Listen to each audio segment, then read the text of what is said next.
One of Yeah. your viewers is asking here, Adrian Dozier Uh-huh. is asking, how can we enjoy the financial benefits while alive? Sure. Because the policies we are talking about, the life insurance, they also come with living benefits.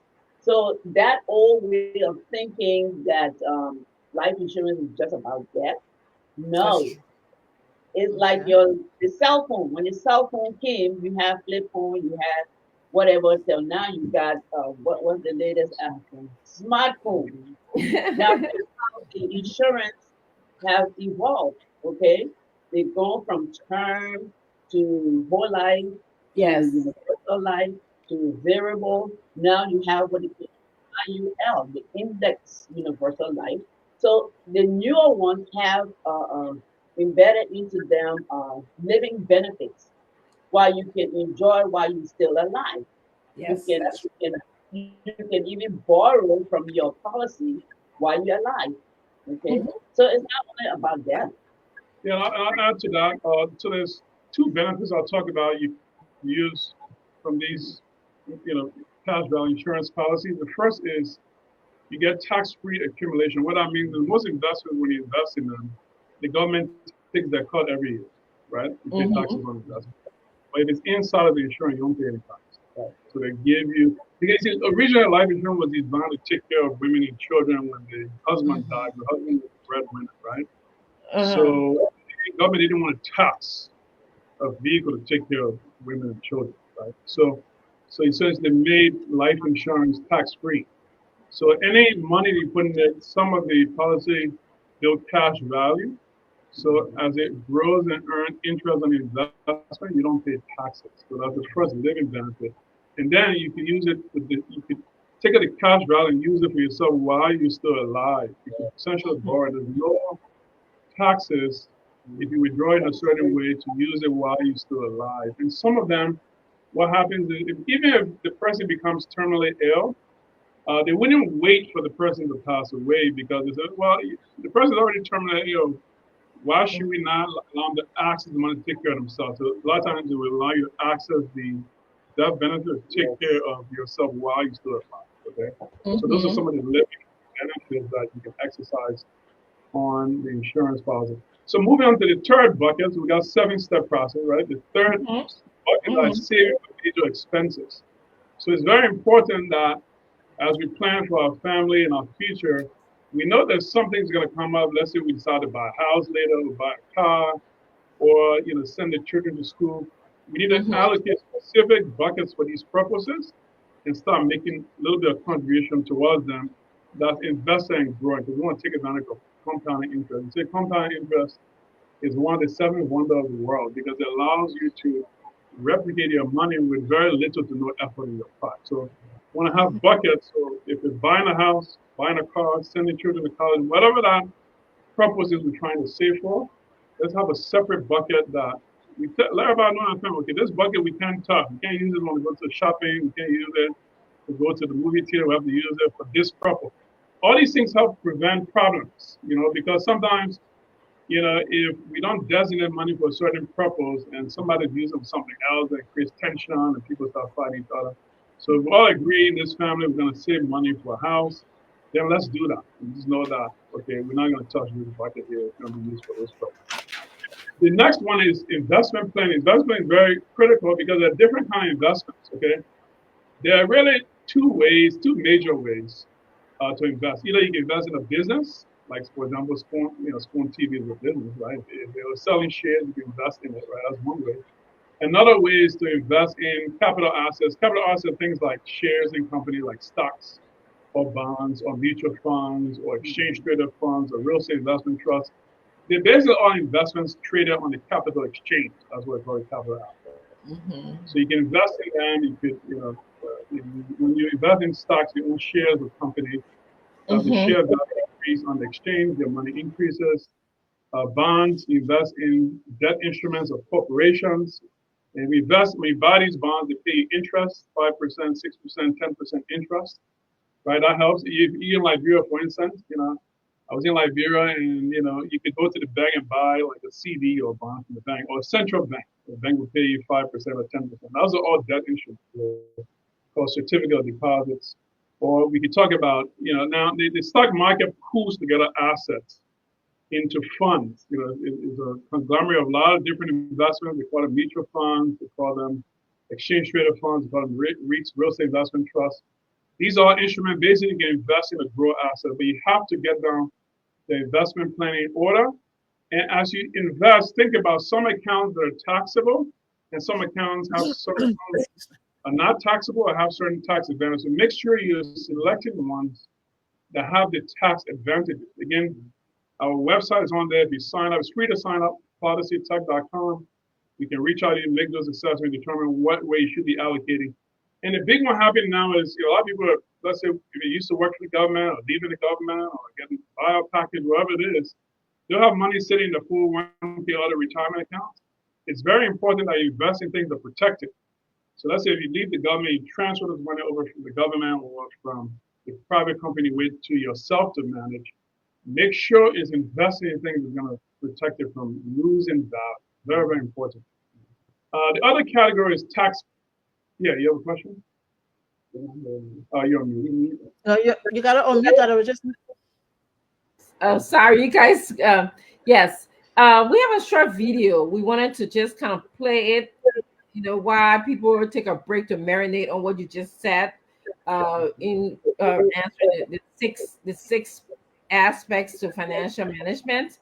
So I just want you guys to allow Lorena to play that short video. Let us marinate on that. What you just said, you told us a lot of good stuff. Honestly, I like that. So Lorena, do you want to play the video? Yes. Thank you.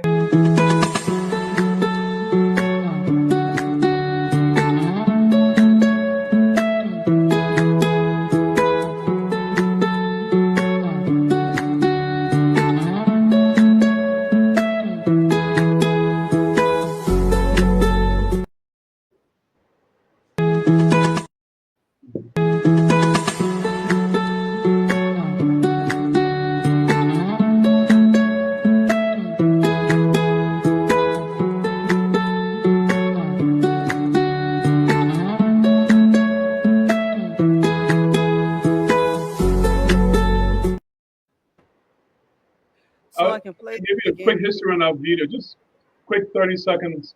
So that's a platform, a company I formed called cloudytech.com. I've had a 20-year experience in financial service. And one of the things I realized when people, pass away a lot of times, their family members often scramble to try to find where their accounts were. You would think that, being educated or having money, it makes a difference. The reality is that people are often too busy to take the time to plan for if things don't go so well. How does my family know where my accounts are? And by the way, you don't have to be a monetary account. It could be your social media password. So how does your family member have access to your social media account, right? Or how does they have access to all your pictures and videos, or your bank account? So one of the things we do through cloudytech.com, you can go in and fill out your profile and let people know, okay, these are my beneficiaries, these are my accountant, lawyers, these are people I trust to handle my assets, and these are where things are at. So in the event something goes wrong, just go here and you'll find everything. That's literally that simple. Because oftentimes people are devastated, they can't find, and these days where people have all their accounts online. Yeah. Before back when people pass away, they used to get statements mailed to their house or where their accounts were. These days, you don't get a statement mailed to your house. It's in your email. If people don't have access to their email, how would they know where you're at? Yes. Right?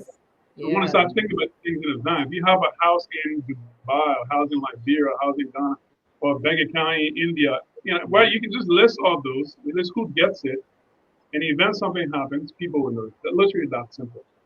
So that's the history of policy. But when you fill your profile, that's free to sign up. The speakers myself will reach out to you and help you with managing your finances, planning, tax planning, investment planning, so all this.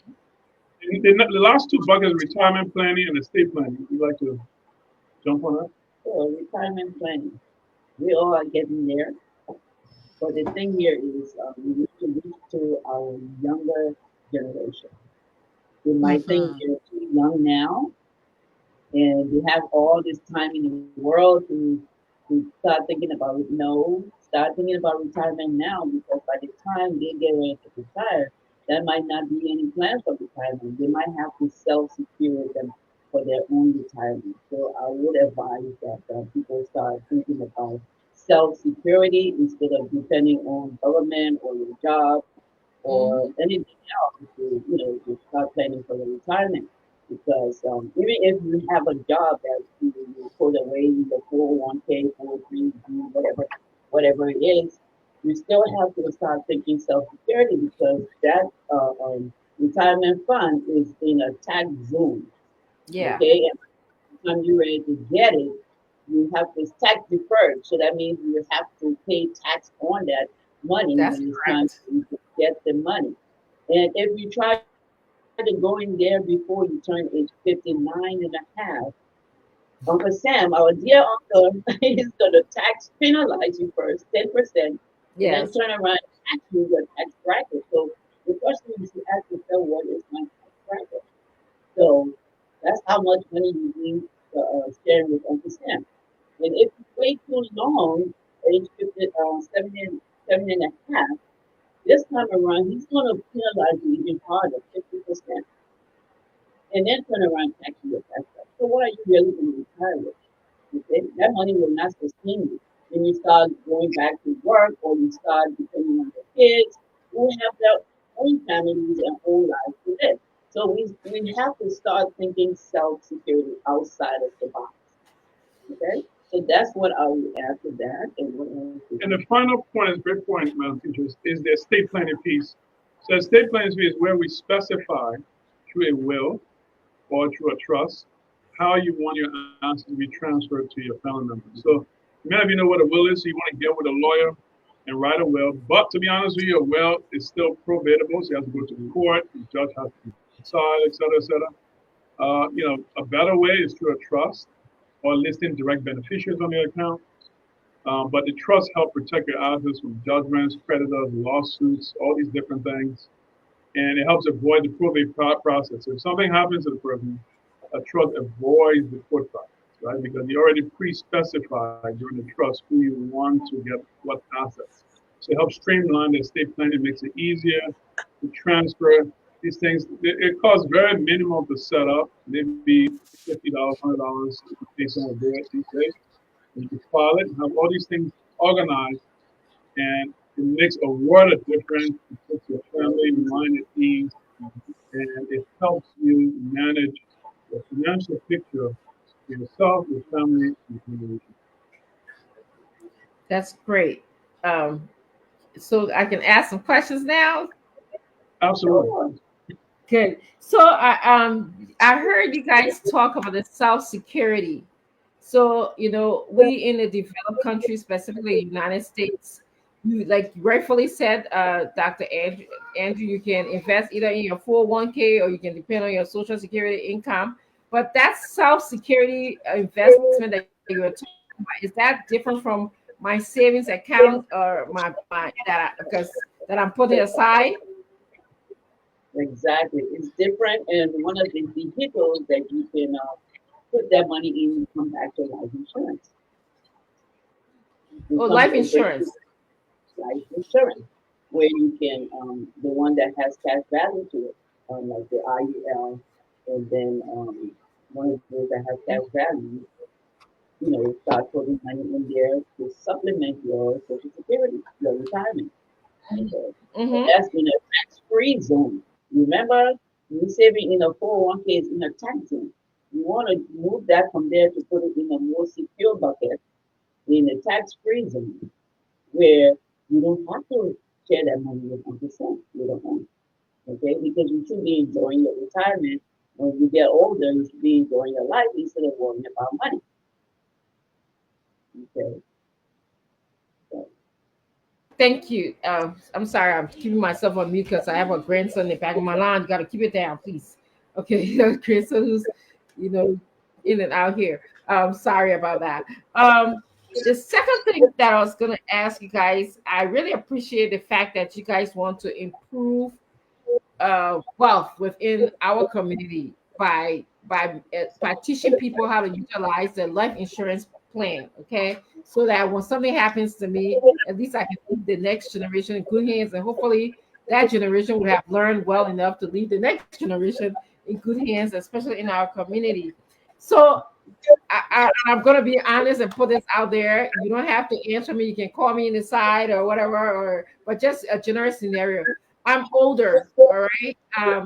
So is it too late for me now to start planning for my next generation? Even though I have something on the side for them, but for the next generation, I mean, some people say that because for the insurance, the life insurance company, you need to get all your health medication. They always, I remember when I did this years and years ago, they had to come into my blood work, make sure I was healthy and what have you. I can answer that question. So when it comes to getting life insurance at a higher age, one of the things we calculate what they call internal rate of return (IRR). It just means it's a mathematical figure. It takes the money you're going to be contributing every year into the policy, and it takes the expected life expectancy of the policyholder. And so, okay, if the person, let's say hypothetically 60 years old, and they're going to be paying $5,000 a year for 20 years, but the death benefit is say 500,000, right? So think about it logically. They're paying $5,000 a year for 20 years. That's $100,000, right? But the death benefit is 500,000. So in effect, they're paying 100,000 to get 500,000, right? That's the math.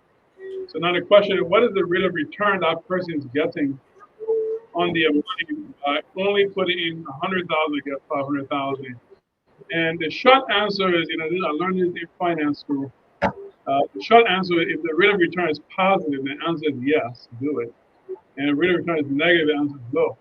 The answer is no, right? So if you take the total amount you contributed and the total benefit you get, and the benefit far exceeds what you pay, then the answer is yes. So that's the short answer. So we can do the calculation and figure out essentially what the exact policy and the details about how it matches up to you as an individual. But that's the concept in terms of how. Yes, and unfortunately, we ran out of time. In as much as this conversation is so stimulating, I definitely want people to come back. I actually want you guys to come back. I'm going to come back and re-listen to the video, the whole idea here. I really want to hear more and learn more. But I want you guys to try to come back and continue to educate Liberians, because like you said, there's so many things that we are behind in terms of our finances. Life insurance is behind. How to save, we're behind. So I really appreciate this conversation, but I know it's news time in Liberia. Am I correct, Lorena? Yes, Yes, we're correct. driving towards that. Time for news. It's already time. Yeah, but before you go, before they go, Dr. Peaches, you talked a little more about the young people. I'd like you to take maybe just 1 minute to talk to the young people about this. Mm-hmm. Sure, That's sure. directly for them.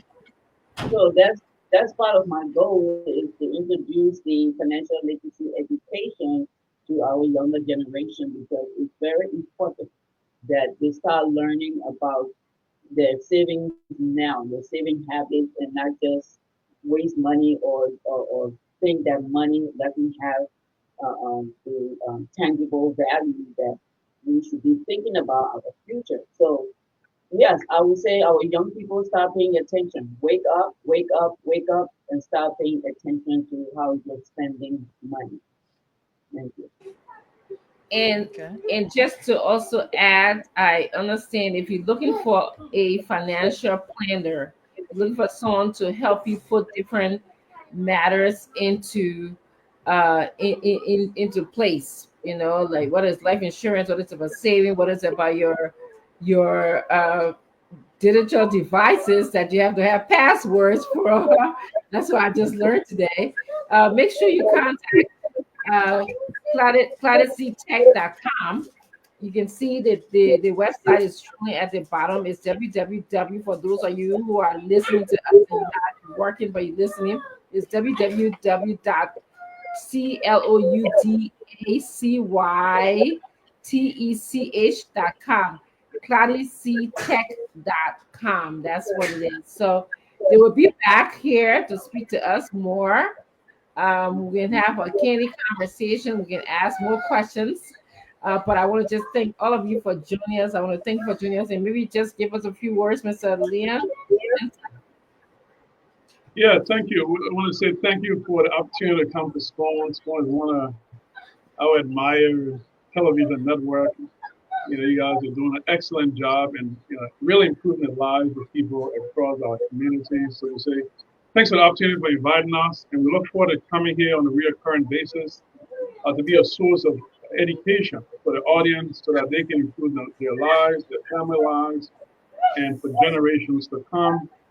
So be on the lookout for more appearances coming from Ms. Andrews and myself, and and also in other areas. 'Cause I'm sure you guys know we're familiar with the ANC, so we're coming back in other areas to be on the Okay, good. So you have to go back, Leon, and watch the show, and then you will yeah, see some concerns from other people.